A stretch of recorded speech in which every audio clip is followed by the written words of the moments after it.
Téhéran, tout juste sorti des festivités du Nouvel An, propulse un engin vers les cieux. Un satellite officiellement. Mais à des milliers de kilomètres dans les couloirs feutrés de Washington, le signal d'alarme est instantané. Pour Mike Pompeo, inutile de se voiler la face, ce n'est pas un envol pacifique, mais un test masqué aux allures cosmiques.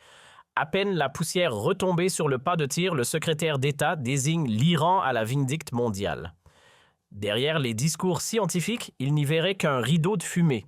Et ce que Téhéran qualifie de progrès technologique, lui y voit une répétition générale, très publique, pour des missiles de guerre camouflés sous les habits de la science. Officiellement, l'Iran parle de science et de transparence. Washington répond par un rejet catégorique. Pourtant, dans les médias occidentaux, on entend souvent une petite musique rassurante. L'Iran serait encore loin de maîtriser le missile intercontinental. C'est un discours en trompe-l'œil, souvent accompagné de la rhétorique d'urgence portée par Benjamin Netanyahou. Il faut agir avant qu'il ne soit trop tard. Mais voici ce qu'on oublie souvent d'expliquer. Mettre un satellite en orbite, c'est maîtriser une chaîne technologique complexe, propulsion, guidage, de précision, séparation des étages. Or, ces compétences sont par nature duales. Elles servent autant à la science qu'à la guerre. Réussir un lancement spatial ne signifie pas qu'un missile nucléaire est prêt à tirer demain matin.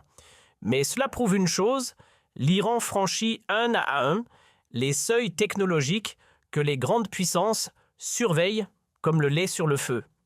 C'est cette ambiguïté qui inquiète Washington. Ce programme n'est pas vu comme une prouesse d'ingénierie, mais comme un signal stratégique majeur envoyé au reste du monde. Pour comprendre la racine de cette obsession occidentale, il faut remonter le temps. Le 2 février 2009, l'Iran annonce la mise en orbite réussie du satellite Omid. C'est une première historique. Un pays du Moyen-Orient accède à l'espace avec son propre lanceur. La réaction en Occident est épidermique. Sur CNN, la BBC ou Fox News, les titres s'emballent. On ne parle pas de science, mais d'un test de missile déguisé d'une menace directe pour la sécurité mondiale. Le message martelé était clair. Cette réussite n'est pas civile, elle est militaire. Derrière l'hystérie médiatique, les stratèges militaires font un calcul froid. Mettre un satellite en orbite, c'est bien plus qu'envoyer un objet en l'air. C'est maîtriser une puissance brute capable d'arracher une charge à la gravité terrestre. Les chiffres donnent le vertige. Pour atteindre une orbite à 450 km d'altitude, il faut atteindre une vitesse de 7,8 km par seconde, soit près de 28 000 km par heure. Et c'est là que le parallèle inquiète. Un missile balistique intercontinental demande en réalité moins que cela. Sa trajectoire est dite suborbitale. Il monte, trace un arc et retombe. Pour frapper une cible à des milliers de kilomètres, la vitesse requise est inférieure à celle d'une mise en orbite. En termes de physique pure, la conclusion est sans appel. Si vous savez lancer une fusée spatiale, vous possédez l'essentiel du savoir-faire pour construire un missile de longue portée. Ce n'est pas une équivalence automatique, mais c'est suffisant pour déclencher toutes les sirènes d'alarme dans les états-majors. Depuis le lancement d'Omid, chaque fusée iranienne n'est plus scrutée comme un progrès scientifique, mais comme un indicateur de menace. Pour les ingénieurs militaires, l'idéologie n'a pas sa place. Seule la physique dicte sa loi. Mettre un satellite en orbite basse exige une vitesse démentielle, 7,8 km par seconde. C'est la condition absolue pour que l'objet reste en chute libre autour de la Terre sans retomber. Comparativement, un missile intercontinental a la vie plus facile.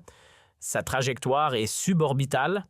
Il grimpe, décrit un immense arc balistique dans l'espace, puis replonge vers sa cible. Pour frapper à 10 000 ou 12 000 km, la vitesse requise est en réalité inférieure à celle d'un lancement spatial. C'est ce constat mathématique qui alimente les peurs occidentales. Lorsqu'un pays place un satellite, il prouve qu'il maîtrise les briques fondamentales, la propulsion à plusieurs étages, le guidage inertiel, la résistance des matériaux aux contraintes extrêmes. Ces compétences militaires sont des caméléons. Elles sont civiles par nature, mais militaires par potentiel. Mais attention aux raccourcis. Transformer un lanceur spatial en arme opérationnelle est un défi technologique immense. Un missile intercontinental exige bien plus qu'un gros moteur. Il lui faut un véhicule de rentrée atmosphérique capable de résister à la chaleur, une précision chirurgicale et une fiabilité absolue.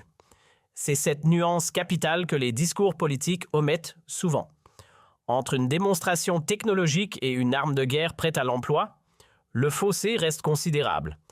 Mais pour les services de renseignement, la ligne rouge est bien trop fine pour relâcher la surveillance, ne serait-ce qu'une seconde. Soyons clairs, cette méfiance ne cible pas uniquement l'Iran. Elle s'applique à quiconque ose toucher aux étoiles. Les grandes puissances le savent mieux que personne. Les États-Unis, la Russie et la Chine ont tous sans exception bâti leurs forces de frappe nucléaire sur les fondations de leurs programmes spatiaux.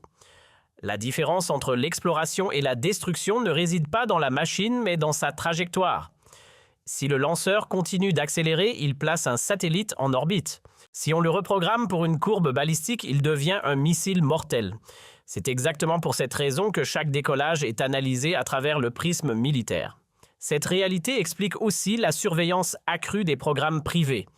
Lorsqu'une entreprise prouve qu'elle peut expédier des charges lourdes dans l'espace, elle concentre mécaniquement une puissance de feu potentielle.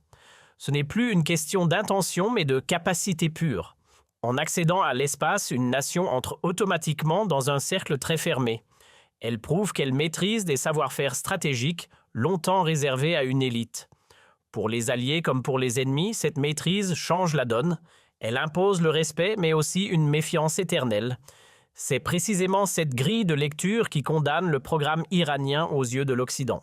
Chaque succès de Téhéran n'est jamais évalué pour ce qu'il est officiellement, mais pour ce qu'il pourrait devenir dans un scénario de guerre. Une ambiguïté structurelle qui nourrit les tensions depuis plus de 10 ans. Mais là où le dossier iranien devient vraiment brûlant, c'est sur un choix technique bien précis, le carburant. La majorité des lanceurs spatiaux classiques, comme les Soyouz russes ou les Atlas américains, fonctionnent au carburant liquide. C'est efficace, puissant et maîtrisé depuis les années 60. Mais militairement, le liquide présente une faille mortelle. Un missile de ce type ne peut pas rester en attente. Il doit être rempli juste avant le tir. C'est une opération longue, lourde et surtout très visible depuis l'espace. En temps de crise, c'est une condamnation à mort. Pendant le remplissage, le lanceur est une cible immobile offerte aux frappes ennemies.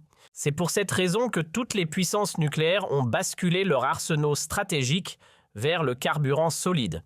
Un moteur solide, c'est comme une cartouche géante.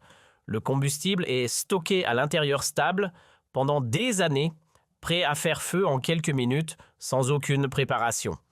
Le problème fabriqué de gros moteurs à poudre est un cauchemar d'ingénierie. La chimie est instable, le contrôle de la combustion est infernal. Très peu de nations maîtrisent cette technologie à grande échelle. C'est là que l'Iran surprend. Le fait que Téhéran ait réussi à développer des lanceurs à carburant solide change la nature de la menace. Cela ne prouve pas l'existence d'un missile intercontinental, mais cela démontre le franchissement d'un seuil technologique critique réussi, malgré un régime de sanctions impitoyable. Pendant que l'Occident avait les yeux rivés sur les fusées géantes à carburant liquide, une autre filière progressait dans l'ombre. Les services de renseignement se concentraient sur les systèmes visibles, ceux qui ressemblent aux missiles classiques de la guerre froide.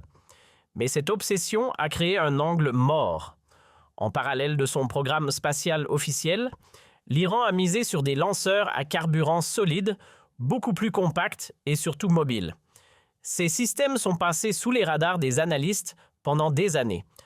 Pourquoi? Parce qu'ils sont petits, faciles à dissimuler et ne nécessitent pas d'infrastructures lourdes. Ce décalage a conduit à une erreur d'appréciation majeure.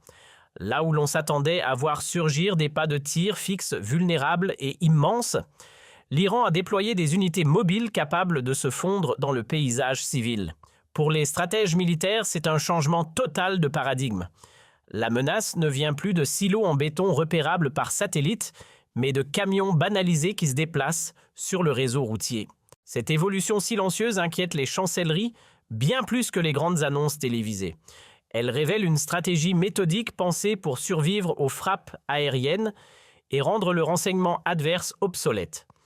Dans la guerre moderne, la mobilité dicte sa loi. Un système d'armes capable de bouger, de se cacher et de frapper par surprise devient un cauchemar à neutraliser. C'est le fondement même d'une dissuasion crédible. Imaginez des lanceurs dispersés sur un territoire immense, circulant sur des routes ordinaires, fondus dans le trafic civil. Pour un ennemi, les identifier en temps réel est un défi impossible. Les satellites ne sont pas omniscients. Ils ne peuvent pas tout voir tout le temps. Cette dispersion rend la frappe préemptive inefficace. Même une attaque massive ne pourrait pas détruire la totalité de l'arsenal. C'est ce que les stratèges appellent la capacité de riposte assurée. Tant que l'adversaire sait que quelques unités survivront pour riposter, l'équilibre de la terreur tient bon. C'est le doute qui dissuade pas l'usage de la force. Cependant, gardons la tête froide face aux comparaisons hâtives. L'Iran n'est pas une superpuissance militaire. Téhéran ne possède pas de triade nucléaire comme les États-Unis, la Russie ou la Chine, qui combinent silos sous-marins et bombardiers stratégiques appuyés par des décennies de doctrine. La réalité iranienne est différente, c'est la stratégie du faible au fort. Sous contraintes économiques et technologiques, l'Iran développe des solutions asymétriques. L'objectif n'est pas de rivaliser en puissance brute, mais de rendre toute attaque extérieure politiquement et militairement trop coûteuse. C'est cette zone grise qui perturbe l'analyse.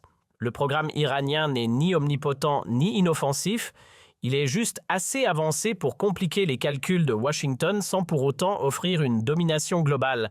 Et c'est cette ambiguïté permanente qui nourrit la fièvre diplomatique. Une question hante alors les couloirs de Washington: si l'Iran est si avancé techniquement, pourquoi n'a-t-il jamais franchi le pas de l'attaque directe? La réponse n'est pas technique, elle est vitale. Depuis des décennies, Téhéran joue la carte de la survie, pas du suicide. Le régime sait pertinemment qu'un tir offensif déclencherait une riposte foudroyante et terminale. La véritable valeur de ces missiles ne réside donc pas dans leur usage, mais dans leur existence. Ils sont une assurance vie, un signal braqué sur ses ennemis: attaquez-nous, et le prix sera exorbitant. Cette doctrine défensive tranche avec l'image d'un Iran conquérant, souvent dépeint en Occident. Téhéran ne cherche pas la projection de force mondiale, mais la sanctuarisation de son territoire. Mais paradoxalement, c'est cette retenue qui terrifie les stratèges. Pour un militaire, une capacité qui n'est pas utilisée est une inconnue. L'Iran s'est installé confortablement dans une zone grise, stratégique, ni totalement civile, ni ouvertement militaire. Un entre-deux flou où les intentions sont illisibles, mais où les compétences, elles, s'aiguisent méthodiquement. Cette ambiguïté est une arme redoutable. Elle prive l'adversaire de certitude. Elle gèle la prise de décision. Faut-il frapper préventivement? Le risque politique est trop grand. Faut-il laisser faire? Le risque militaire augmente chaque jour. Dans ce brouillard, l'incertitude est plus déstabilisante que la guerre ouverte. C'est pour cela que chaque lancement de satellite déclenche une telle fièvre diplomatique, non pas parce qu'un missile va partir demain, mais parce que le temps joue en faveur de Téhéran. Chaque réussite technique élargit son éventail d'options sans jamais franchir la ligne rouge fatale. Au final, le programme spatial iranien agit comme un puissant révélateur. Il nous rappelle une leçon fondamentale de la géopolitique: la maîtrise de l'espace n'est jamais innocente. Tôt ou tard, elle cesse d'être une aventure scientifique pour devenir aux yeux du monde un pur instrument de puissance.